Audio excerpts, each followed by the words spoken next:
from the National News Studio, Sri Lanka.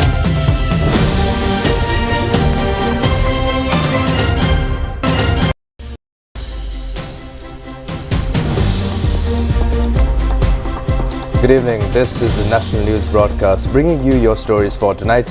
I'm Prashant De Silva. And I'm Kasani Balachandra Adhikari. Here are your top stories for tonight.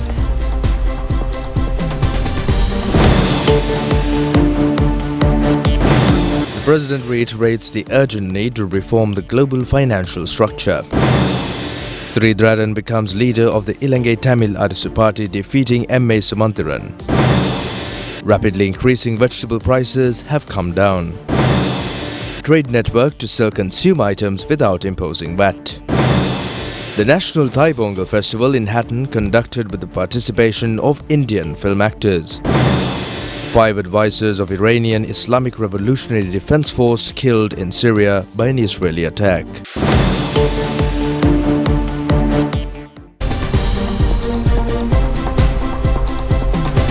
And now on to local stories in detail. President Ranil Wickremesinghe stresses the urgency of reforming the global financial architecture as never before in history. He was addressing the 3rd South Summit of the Chinese Group and the G77 in Kampala, Uganda. President Ranil Wickremesinghe has highlighted the numerous challenges faced by the world, such as conflicts, pandemics, repercussions, climate disasters and financial market uncertainties. The President has also emphasized the disproportionate impact on vulnerable G77 economies. In his statement, the President also pointed out that the contemporary international debt resolution architecture is most suited for a world where the Paris Club and London Club dominated global debt resolution. Currently, the global debt and particularly debt in the developing world is dominated by international bond markets and non-Paris Club lenders. As the largest alliance of developing countries within the United Nations, the G77 provided a platform for the Global South countries to express and advance their collective economic interests. It also served as a forum for joint discussions on international economic issues, fostering mutual cooperation amongst its member countries. The 3rd Southern Summit was convened under the theme of Leaving No One Behind, aiming to enhance collaboration amongst its 134 member nations in areas such as trade, investment, sustainable development, climate change, poverty alleviation and the digital economy. During his official visit to Uganda, President Ranil Wickremesinghe was engaged in a formal meeting with His Excellency Yoweri Museveni, the President of the Republic of Uganda, yesterday afternoon. President Museveni warmly welcomed Mr. Ranil Wickremesinghe and, following a friendly exchange, bilateral discussions commenced.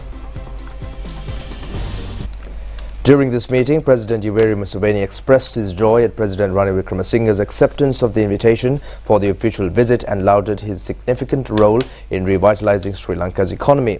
President Museveni commended the nation for its achievements in this regard.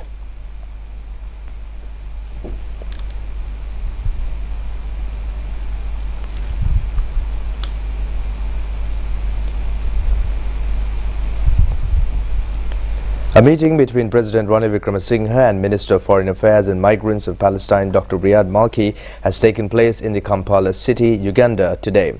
Special attention has been focused on this occasion on the crisis in the Gaza strike. President Ranil Wickremesinghe has reiterated that turning the Palestinian people into a scapegoat in the Israel-Hamas conflict could not be approved by any means. He has also stated that Sri Lanka extends full support to the program of the UN Secretary General to restore peace in the area. The President added that Sri Lanka has proposed to establish a Palestine state within 5 years.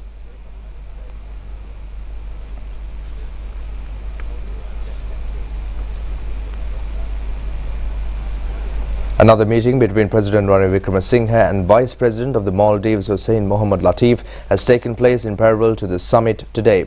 The two leaders have discussed on the program to be implemented for the promotion of tourist industry. President Ranil Wickremesinghe has also met Secretary General of the United Nations Antonio Guterres in Kampala city today. Thereafter, the Sri Lankan President was engaged in talks with the Indian State Minister of Foreign Affairs, Sri Mullaidharan.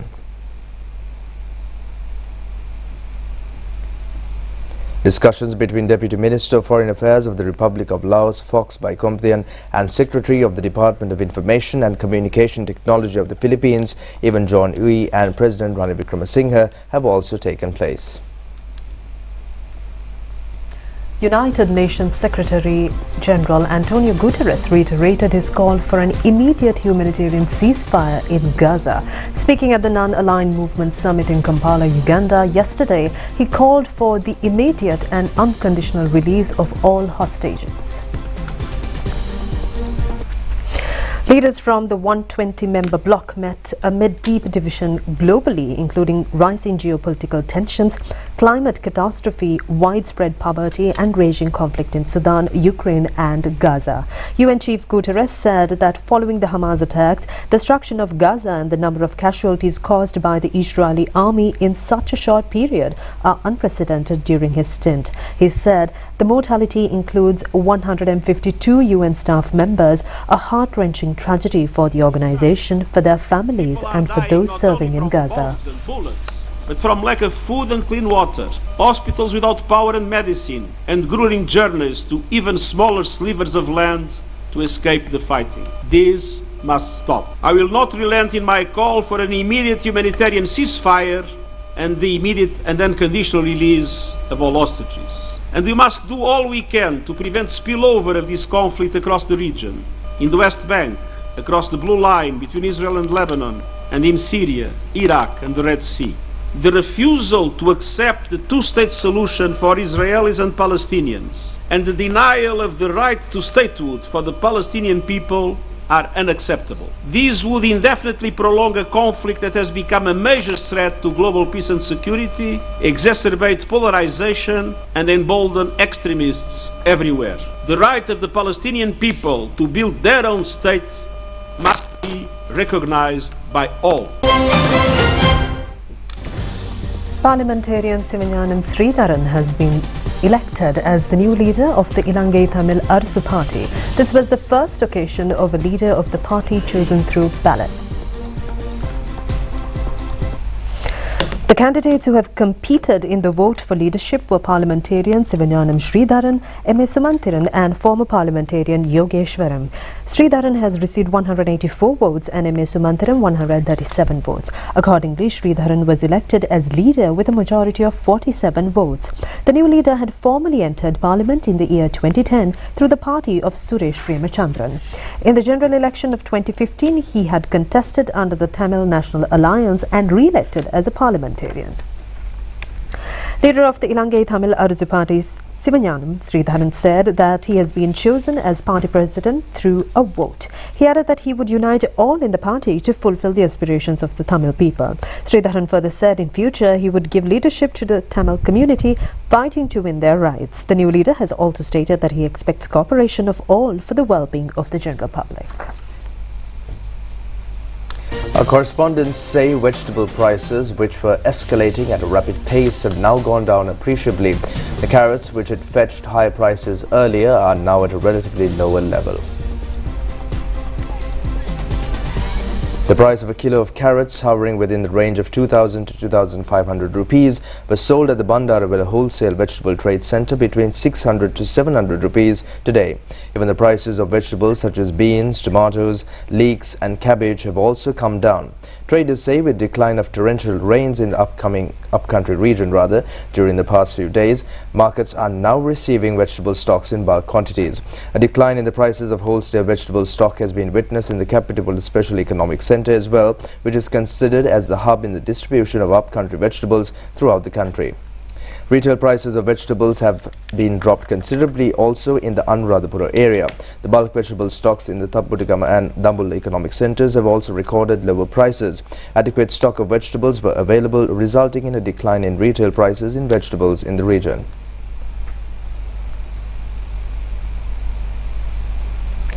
Minister Dr. Bandula Gunawardena says that a network of business outlets named VAT-Free Shop will be commenced island-wide with the objective of selling consumer items without imposing VAT. The minister was addressing a series of programs in Kannada. VAT is not being imposed on several essential items including rice, vegetables, fruits, medicines, infant milk powder and wheat flour. However, consumers say that there has been an increase in prices of these commodities. In order to alleviate this discrepancy, a trade network under the title VAT-Free Shop is scheduled to be established throughout the country to enable consumers to purchase essential consumer items for which VAT is not imposed at concessionary prices.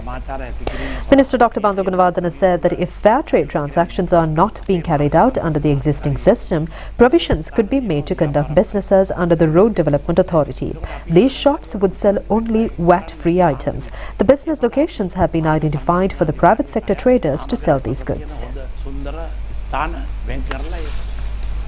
National Organizer of the United National Party and Presidential Advisor on National Security Sagala Ratnayaka says Ranil Wickremesinghe, upon assuming duties as President, has performed many reforms in the economic reconstructions in the times ahead.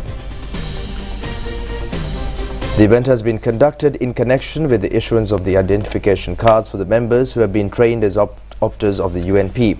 The event was attended by senior members of the party.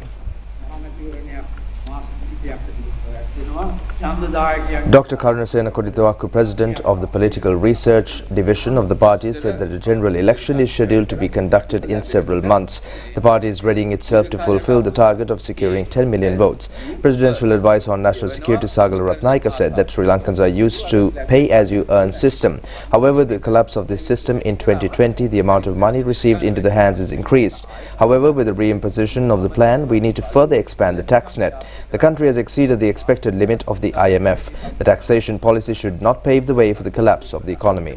Sagala Ratnayaka further said the short-term burdens being shouldered by the general public would lead to restore the economy of the country and to receive more concessions for the people.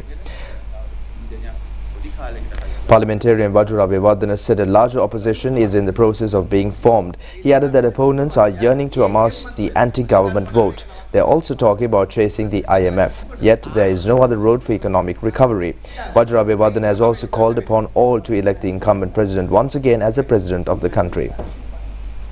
General Secretary of the UNP Palita Rangi Bandara said that in the year 2020, the country was in a state of desolation. However, differing opinions are building up once again. The country has just begun to come out of the crisis. He also said that if the country was once fallen again, it would have been extremely difficult to restore it to normalcy. The other parties are holding meetings in mass scale. Palita Rangi Bandara said that, however, the UNP has commenced work of the 13th of this month and that there is no leadership to the country other than the President's leadership.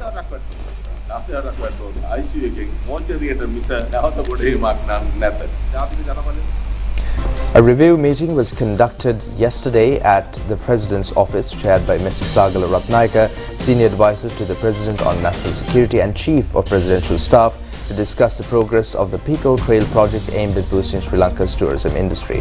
The Pico Trail team outlined their plans for the project, emphasizing the creation of a 300-kilometer tourist trail that has garnered global popularity and is poised to significantly support the development of the tea industry in Sri Lanka.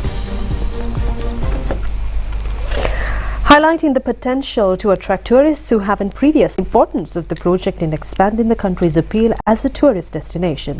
Mr. Sagala Ratnayaka, in his remarks, underscored President Ranil Wickremesinghe's keen interest in the project, deeming it a crucial initiative for Sri Lanka. Mr. Sagala Ratnayaka urged a collaborative effort to address legal and other challenges that have arisen during the project's implementation. He specifically advised officials to engage with representatives from local estate companies and relevant line agencies to swiftly resolve issues and ensure the success of the Pico Trail project. Officials from the Sri Lanka Tourism Development Authority, representatives from local estate companies, members of the Pico Trail team and officials from various line institutions have participated in the meeting.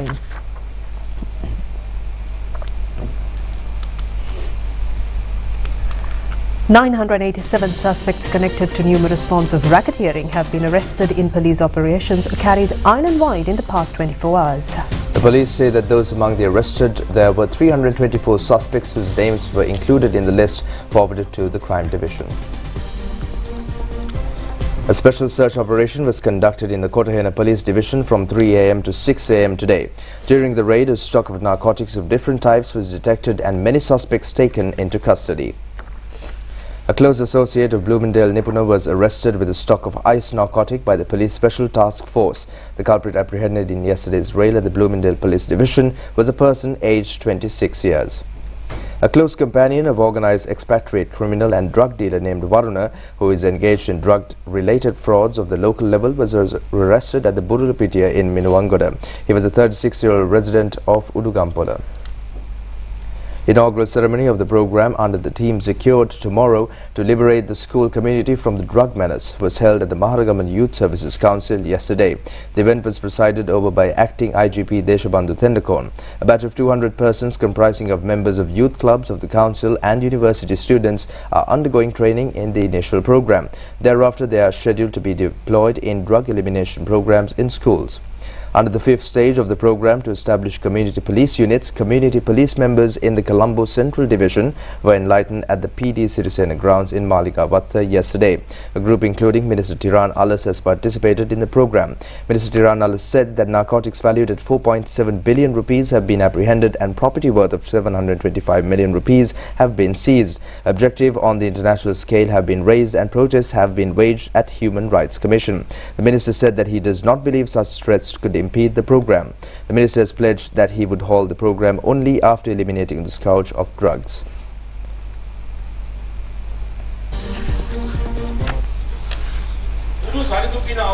Acting IGP Deshabandhu Thendakon said that Kudu Saridu is a 26-year-old youth who has maintained 48 accounts under different names.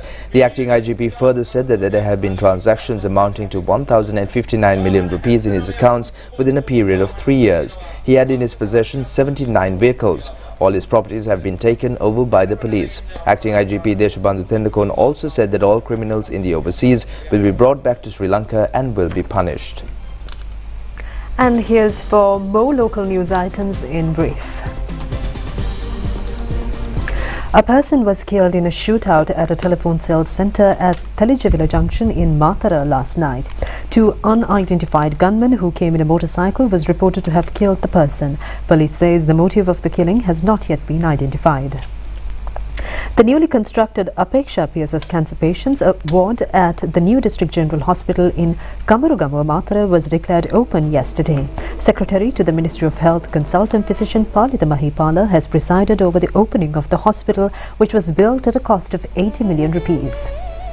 Well-known Indian violinist L. Subramaniam has arrived in Sri Lanka. He is known in India as the King of Violin. Subramaniam has attended several workshops and concerts on violin playing held at the Peradeniya University.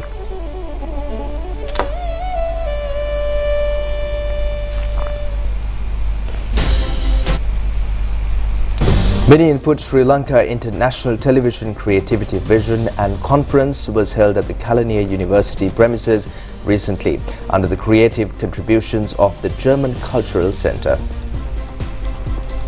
The event has been organized by the Drama, Cinema and Television Studies unit of the university.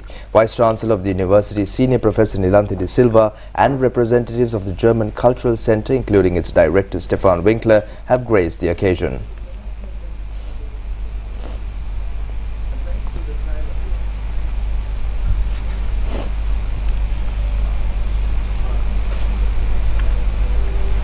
At the conference, that is a major annual event for public service media and independent filmmakers, showcasing the most unique and impactful TV programs of the past year.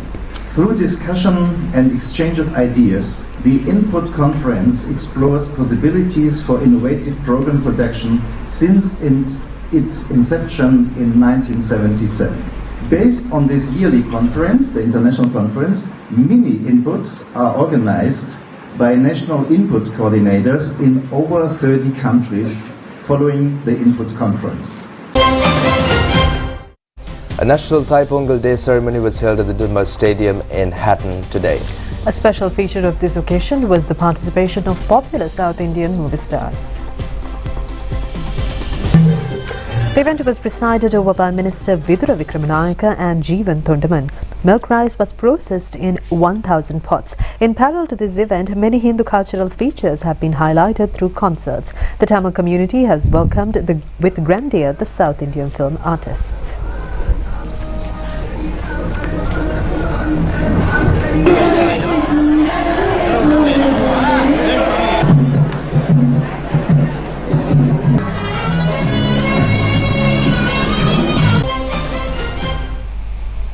Chief Medical Officer of the Colombo Municipal Council, Dr. Ruan Vijayamuni, says that the law will be implemented against 92 persons in relation to identified locations of mosquito. Dr. Ruan Vijayamuni said that 70,156 places have been inspected since the 1st of January this year. He added that 11% of these locations have been identified as possible mosquito breeding places. Legal action was compelled to be enforced against 92 offenders under the Mosquito Control Act. It's foreign news right after this break.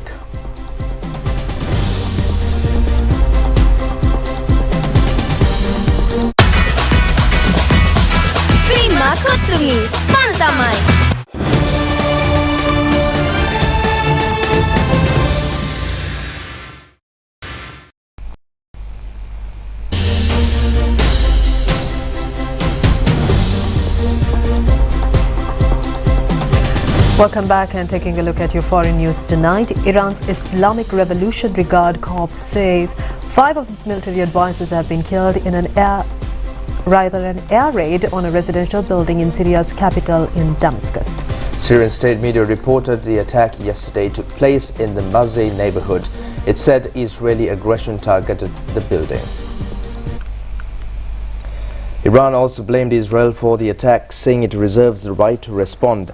Earlier, the foreign ministry spokesman said Tehran would respond at the appropriate time and place and condemned an escalation in aggressive and provocative attacks by Israel.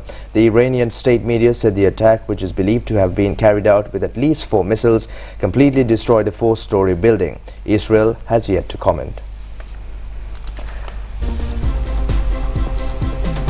A number of U.S. military personnel have been injured in a missile attack on an airbase in western Iraq. The U.S. military's Central Command said an Iran-backed militia targeted the Al-Azad airbase, which hosts American troops, with ballistic missiles and rockets yesterday evening.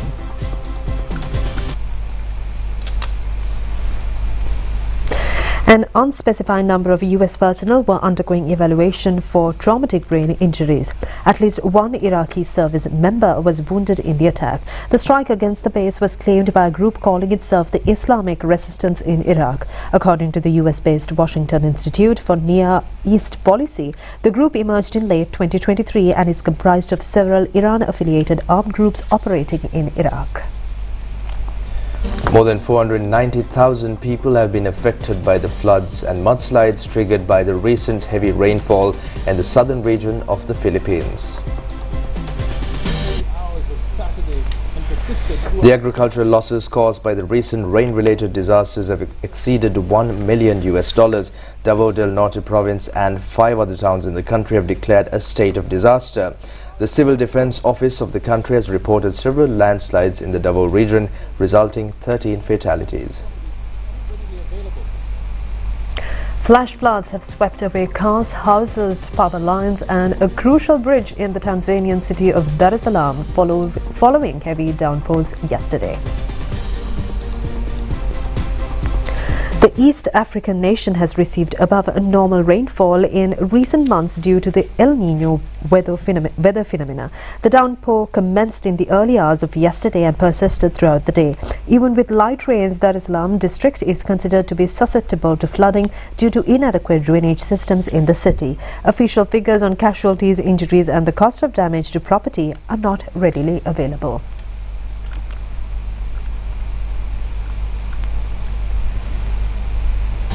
Various places across China are leveraging local advantages by organizing diverse activities and performances for the upcoming Spring Festival holiday. The festival will run from the 10th of February up until the 17th of February 2024. A folk event featuring folk activities and cultural performances was held in the city of Ningbo, East China's Zhenjiang province in recent days, attracting flocks of tourists from home and abroad. The distinctive landscapes and customs of different regions are also enticing people to travel across the country, with ice and snow tourism, hot spring tourism and island tourism remaining the most popular travel themes in winter. Various localities are also implementing combined activities to attract visitors to extend their stay. During the Spring Festival, inbound travel orders continue to increase more than 10 times year-on-year, and Shenyang City in northeast China's Liaoning province, a nationally renowned ice and snow events resort, ranked amongst the top 10 most popular domestic destinations for foreign tourists.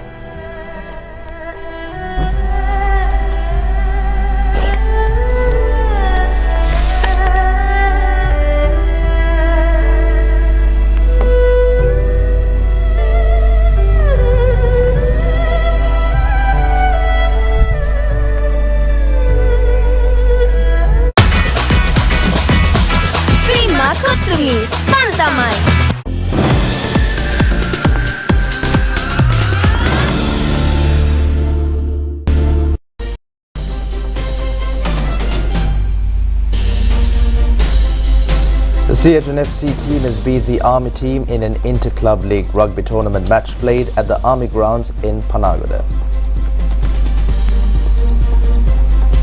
The CHNFC was leading 70-3 at the end of the first half. They have been given tough competition in the second half by the Army team. However, the match was ended with a thrilling 18-17 victory for the CHNFC. The winners have secured their points through a goal, a try and 2 penalties. The Police beat Air Force in another league rugby tournament match played at the Police grounds in Colombo. The Police team took the upper hand at the end of the first half by scoring 14 points against the 10 points secured by the Air Force team. The Police have added 20 more points in the second half, and final tally was 34-22 in favour of the Police team. Pakistan has registered a 181-run victory against the Afghanistan team in the Under-19 Youth World Cup one-day tournament match. Pakistani team has scored 284 runs for the loss of 9 wickets. The Afghanistan team was trailing with 103 runs all out at the end of 26 overs and 2 deliveries. Well, Pakistan strike early. And winners. Oh yes. Another Under-19 World Youth One-Day Tournament match between India and Bangladesh has taken place, resulting in an 84-run victory for the Indian team. India, batting first, has scored 251 runs for the loss of 7 wickets. The Bangladesh team was able to score only 167 runs.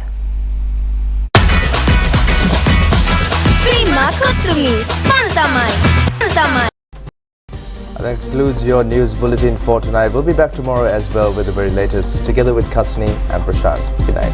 Good night.